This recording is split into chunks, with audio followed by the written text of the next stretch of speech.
Hello guys, Crick స్టార్స్కి స్వాగతం.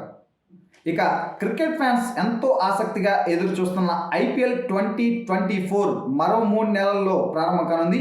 ఇక IPL 2024 అంటే ఇది ఒక 17th ఎడిషన్. ఈ 17th ఎడిషన్కి సంబంధించి మినీ వేలం మరికొద్ది గంటల్లో ప్రారంభం కానుంది. అయితే ఈ మినీ వేలానికి సంబంధించి ఒక ఆసక్తికరమైన విశేషం, దీనికి ఒక స్పెషాలిటీ ఉంది. అదేంటంటే ఇప్పటివరకు 16 ఐపీఎల్ సీజన్లు జరిగాయి. వీటన్నిటికి సంబంధించి ఆటగాళ్ళ వేలం కూడా ఇప్పటివరకు ఇండియాలోనే జరిగింది. అయితే ఫర్ ద ఫస్ట్ టైం భారతదేశానికి అవతల, అంటే ఫస్ట్ టైం ఇండియాలో కాకుండా వేరే దేశంలో ఆటగాళ్ళ వేలం పాట అయితే జరగనుంది.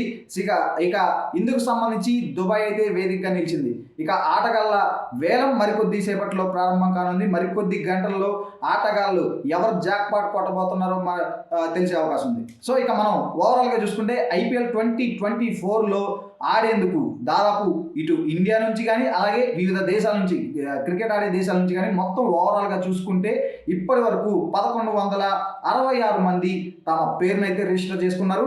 సో వీరందరి నుంచి కూడా బీసీసీఐ ఒక షార్ట్ లిస్ట్ చేసింది. షార్ట్ లిస్ట్ చేసి 333 మంది ప్లేయర్లని, అంటే 333 మందిని షార్ట్ లిస్ట్ చేసి ఆ పేర్లని ఫైనల్ చేసింది. సో ఈ 333 మందిలో నుంచి ఈ ఫ్రాంచైజీలు తమకు నచ్చిన ప్లేయర్ని పిక్ చేసుకునే అవకాశం ఉంటుంది. తమకు నచ్చిన ధర పెట్టుకొని ఆ ప్లేయర్ని దక్కించుకునే అవకాశం ఉంటుంది. సో ఇక ఈ 333 మంది ప్లేయర్స్లో కూడా మనం చూసుకుంటే ఫారినర్స్, అంటే విదేశీ క్రికెటర్లు 119 మంది ఉన్నారు. అలాగే ఇండియాకి సంబంధించిన క్రికెటర్లు, జాతీయ జట్టుకు ఆడిన వాళ్ళు కానీ, లేదంటే డొమెస్టిక్ క్రికెట్ ఆడుతున్న వాళ్ళు, దేశవాళీ క్రికెట్ ఆడుతున్న ప్లేయర్లు కానీ, వీళ్ళంతా చూసుకుంటే ఓవరాల్గా 214 మంది ఉన్నారు. సో మొత్తం ఓవరాల్గా చూసుకుంటే 333 మంది ప్లేయర్లకైతే ఈ వేలంలో చోటు దక్కింది. సో ఇక ఈ 333 మందిలో కూడా మనం చూసుకుంటే ఇప్పటివరకు అంతర్జాతీయ క్రికెట్ ఆడిన వాళ్ళు, అంటే తమ జాతీయ జట్టుకి ప్రాతినిధ్యం వహించిన వాళ్ళు అందులో 116 మంది ఉన్నారు. ఇక 215 మంది అన్క్యాప్డ్ ప్లేయర్స్ ఉన్నారు. అంటే వాళ్ళు ఇప్పటివరకు జాతీయ జట్టుకి ప్రాతినిధ్యం వహించలేదు, కానీ ఈ తమ దేశంలో ఉన్న దేశవాళీ క్రికెట్, అంటే డొమెస్టిక్ క్రికెట్ ఆడుతున్న ప్లేయర్స్ 215 మంది ఈ వేలంలో తమ అదృష్టాన్ని అయితే పరీక్షించుకోబోతున్నారు. అలాగే అసోసియేట్ దేశాలకు సంబంధించిన ఆ ప్లేయర్లు ఒక 2 ఉన్నారు. వారు కూడా ఈ మినీ ఐపీఎల్ వేలంలో అయితే తమ అదృష్టాన్ని, తమ లక్కీని పరీక్షించుకోబోతున్నారు. ఇక మొత్తం ఓవరాల్గా చూసుకుంటే 10 ఫ్రాంచైజీలు ఈ ఐపీఎల్లో తలపడుతున్నాయి. ఇక 2022 వరకు, అంతకుముందు వరకు చూసుకుంటే కేవలం 8 ఫ్రాంచైజీలు మాత్రమే ఉండేవి. 2022లో మరో 2 టీంలు వచ్చి యాడ్ అయ్యాయి. సో ఇక అప్పటి నుంచి, అంటే గత ఏడాది నుంచి 10 టీంలు ఐపీఎల్లో అయితే తలపడుతున్నాయి. సో ఇక 10 ఫ్రాంచైజీలకు సంబంధించి ఇప్పటివరకు అయితే 77 ఖాళీలు ఉన్నాయి. అంటే ఆయా జట్టులో ఉన్న ఖాళీలు వాటన్నిటిని బట్టి చూస్తే 10 జట్టులో మొత్తం 77 స్లాట్స్, అంటే 77 మంది ప్లేయర్లకు అయితే అవకాశం ఉంది. అందులో 30 మంది ఫారినర్స్కి అవకాశం ఉంది. ఇక 47 మంది ఇండియన్ క్రికెటర్స్కి అయితే అవకాశం దక్కుతుంది. సో మరి చూసుకోవాలి వీరిలో, అంటే ఈ 77 మందిలో ఎవరు లక్కీ అవుతున్నారు, అంటే ఎవరికి భారీ ధర, అత్యధిక ధర పలికే అవకాశం ఉందో కూడా మనం చూడొచ్చు. ఎందుకంటే 333 మంది అంటే తమ అదృష్టాన్ని పరీక్షించుకోబోతున్నారు. అందులో కేవలం 77 మందికే ఛాన్స్ వస్తుంది. అందులో ఆ 77 మందిలో కూడా ఫారినర్స్కి కేవలం 30 మందికి మాత్రమే, అంటే విదేశీ క్రికెటర్లకి 30 మందికి మాత్రమే అవకాశం దక్కుతుంది. సో మరి చూడాలి, మరికొద్ది గంటల్లో ఎవరైతే జాక్పాట్ కొట్టబోతున్నారో కూడా మనం వెయిట్ చేద్దాం.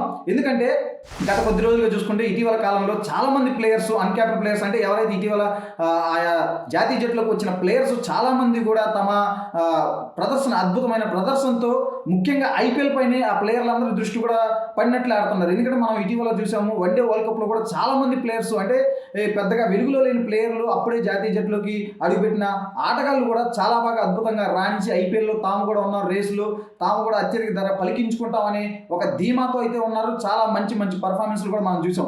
ఇక ఫ్రాంచైజీలు అన్నీ కూడా 10 ఫ్రాంచైజీలు ఏవైతే ఉన్నాయో అవన్నీ కూడా అంటే టీములు, ప్రతి టీము బ్యాలెన్స్గా ఉండడం కోసం కూడా ఆ ఫ్రాంచైజీల యాజమాన్యాలు అయితే చూస్తున్నాయి. ఇప్పటికీ దానికి సంబంధించి కూడా వాళ్ళంతా కూడా ఒక ప్రణాళికలు అయితే రూపొందించుకున్నట్లు కూడా మనకు తెలుస్తుంది. ఎందుకు అంటే ప్రతి టీము అటు బౌలింగ్లో కానీ, ఇటు బ్యాటింగ్లో కానీ, ఫీల్డింగ్లో కానీ, అన్ని విభాగాల్లో, అన్ని డిపార్ట్మెంట్లలో అంటే సమతూకంగా ఉండాలని భావిస్తూ ఉంటాయి. ముఖ్యంగా చూసుకుంటే T20లో ఆల్రౌండర్లది కీలక పాత్ర. సో ప్రతి టీంలో కనీసం 2 ఆల్రౌండర్లు ఉండేలాగా ప్రతి టీం అయితే ప్లాన్ చేసుకుంటుంది. సో మరి ఈసారి ఎవరైతే జాక్పాట్ కొట్టబోతున్నారో కూడా మనం మరి కొద్దిసేపట్లో చూసుకోవచ్చు. బట్ ఏదేమైనా ఈ ఐపీఎల్ మినీ వేలం, అంటే 2024 ఐపీఎల్కి సంబంధించి ఈ మరికొద్ది గంటల్లో జరగబోతుంది. జరగబోయే ఈ మినీ వేలం అనేది అయితే ఒక చరిత్ర సృష్టించే అవకాశం ఉన్నట్లు కూడా తెలుస్తుంది. అది కాకుండా సరికొత్త ఇదొక రికార్డు, ఇదొక సరికొత్త చరిత్ర అని చెప్పుకోవచ్చు. ఎందుకంటే ఐపీఎల్ ఇప్పటివరకు 16 ఎడిషన్లు జరిగాయి. ఈ 16 ఎడిషన్లకి సంబంధించి కూడా వేలం అంతా ఇప్పటివరకు ఇండియాలోనే జరిగింది, ఆటగాళ్ళ వేలం అనేది. So for the first time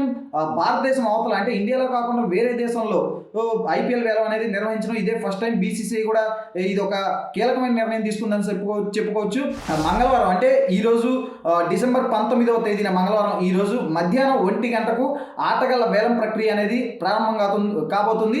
ఇందుకు దుబాయ్ వేదికగా నిలుస్తుంది. సో మరి ఇప్పుడు ఈ వేలం పాటలో ఎటువంటి జాక్ పాటలు కానీ ఎటువంటి ఏమన్నా ట్విస్ట్లు ఏమన్నా ఉంటాయో కూడా మనం చూద్దాం. బట్ ఆటగాళ్ళంతా కూడా ఎంతో ఉత్కంఠగా, ఎంతో ఇంట్రెస్ట్గా, ఆసక్తిగా ఎదురు చూస్తున్నారు. ఎందుకంటే ఎవరు జాక్ పాట కొడతారు, ఎవరికి ఏ టీంలో ప్లేస్ వస్తుంది అనేది కూడా ఆటగాళ్ళు అయితే చాలా ఆసక్తిగా, చాలా ఇంట్రెస్టింగ్గా ఎదురు చూస్తున్నారు. మరో వీడియోతో మళ్ళీ కలుద్దాం.